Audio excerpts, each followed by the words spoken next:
more anticipation for being here today, and I hope that you're ready and excited about what God's Word will lean into each of our lives and say to us. And I just pray that He'll use the instrument to do any part of that for your sake, for my sake, that we will be beneficial, equally the beneficiaries of hearing God's Word.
The story and the narrative of creation.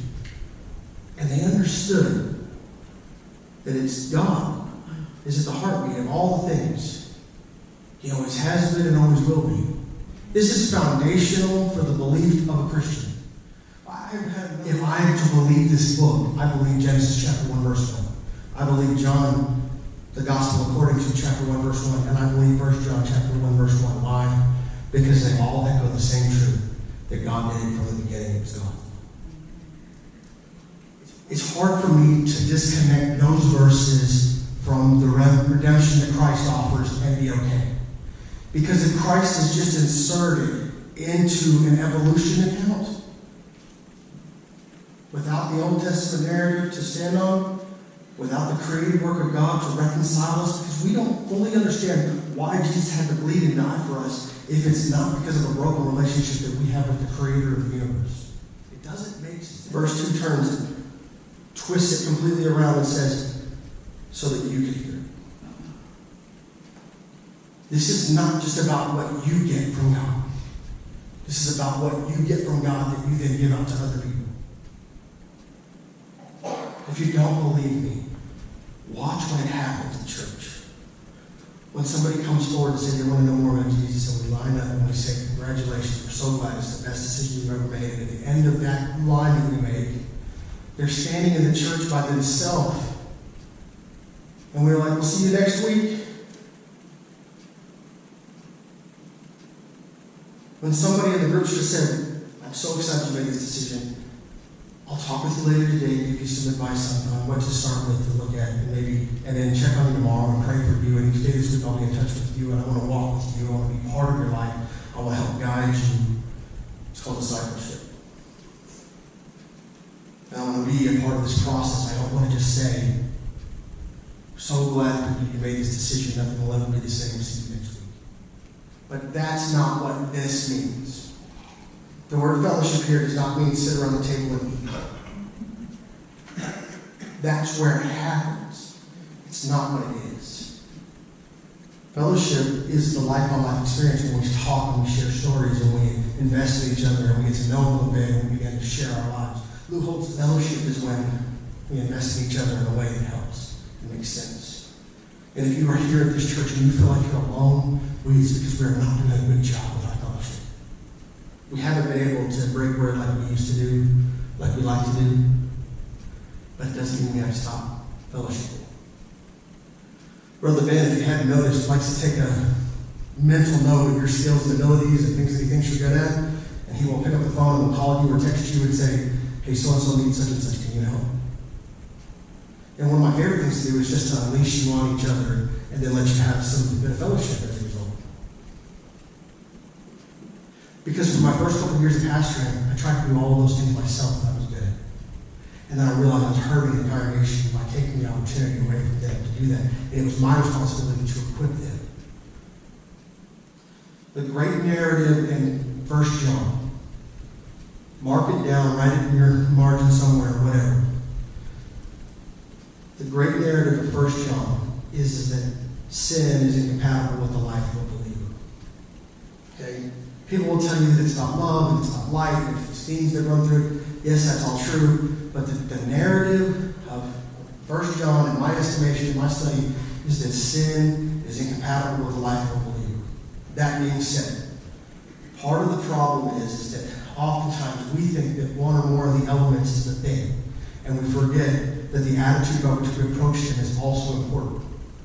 So if I were to tell you about the pillars of a healthy church, I would tell you about fellowship, I would tell you about discipleship, I would tell you about evangelism, and I would tell you about worship. You can do all four of those things and have no joy.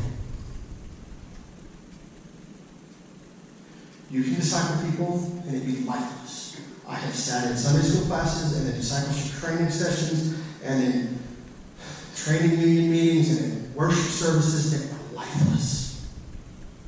That were without joy. They were robbed of life.